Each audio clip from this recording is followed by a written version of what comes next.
let's talk about one of my favorite subjects, and that's Justin Trudeau. So Canada, it needs a serious leader, and it hasn't had one for a decade. So, I mean, when the world was mocking Justin Trudeau last weekend as he was dancing the night away with pubescent girls while Montreal burned, the issue wasn't that people don't feel he has the right to enjoy a night out with his daughter.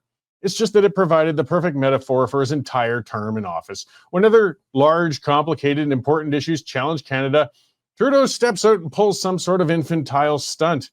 Remember the first Truth and Reconciliation Day when he went out surfing? But Trudeau apparently recently suffered a near political death experience last month when a small caucus revolt appeared to be beginning. So in a closed-door meeting, Trudeau turned it all on, including even turning on the tears, I guess, as he tried to convince his caucus he has a plan to pull the Liberal Party back from the brink of electoral obliteration within a year.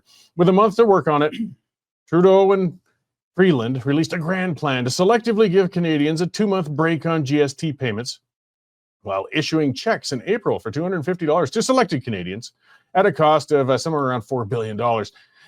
Liberal caucus members were surely crying themselves to sleep upon realizing just how bad the bill of goods Trudeau sold them was.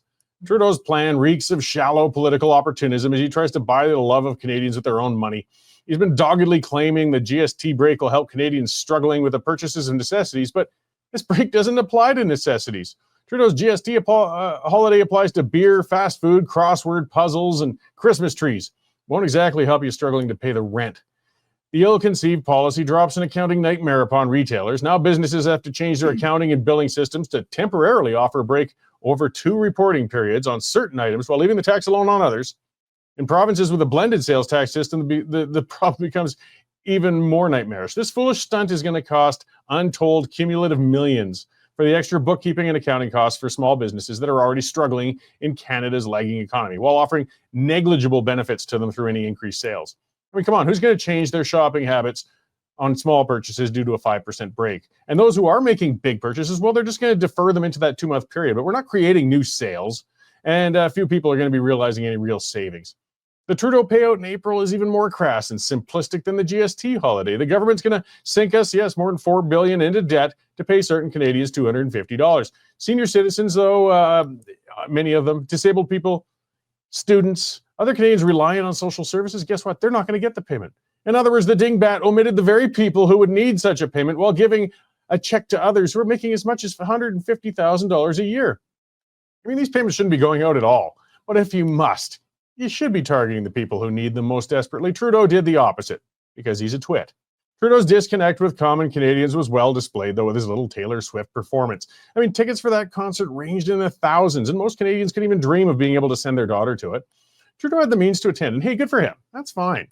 He should have been cognizant of how it looks, though, and avoided his conspicuous consumption just after he was saying he was going to save Christmas by giving us a 5% break on board games. The reason Trudeau couldn't stay in the background during the concert, though, is the same reason he had to steal the spotlight with an impromptu karaoke performance during Queen Elizabeth's funeral, because it's all about him. Trudeau's an insecure man-child and needs constant affirmation through public attention. He must always be the center of attention. Thus, he was wandering the crowds of the Taylor Swift concert and exchanging friendship bracelets when he could have just been taking in the show from a private box without garnering notice. The issues are catching up to Canada, thanks to a decade of Trudeau's vacuous and directionless leadership. Our GDP per capita has plummeted when compared to the United States. Permissive policies with addicts, foreign interference criminals, mass immigration. They've led us to having crime-ridden, degraded urban centers and the open targeting of Canada's Jewish communities by unchecked pro-Hamas hate mobs. It's been making headlines around the world. We're becoming an international laughingstock. And Canada's getting roasted for not pulling its weight with NATO due to the Canadian military being underfunded and overwhelmed with DEI policies under Trudeau's government.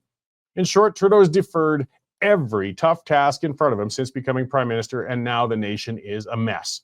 In the meantime, Donald Trump smells blood, and he's signaling a tough stance, including tariffs as high as 25% if Canada doesn't get its act together. And I can't think of anybody worse than Justin Trudeau to deal with our largest trading partner. Not only is Trudeau too dim to deal with the intricacies of trade, economy, and diplomacy, but he's poisoned the waters through antagonizing Trump for years. Who could forget Trudeau embarrassing Canada as he was caught on a hot mic tittering like a schoolgirl and gossiping about Trump at a NATO summit in 2019? You know, Trump hasn't forgotten it. Canada's swirling the drain in many ways, and it's going to take a lot of work to pull the country out of this death spiral. Nothing's going to be accomplished, though, until Canada's biggest problem is removed, and that problem is Justin Trudeau. With every week that incompetent man remains at the helm, Canada is going to sink deeper. as does its world reputation. The best time to get rid of Trudeau was yesterday. The next best time is now.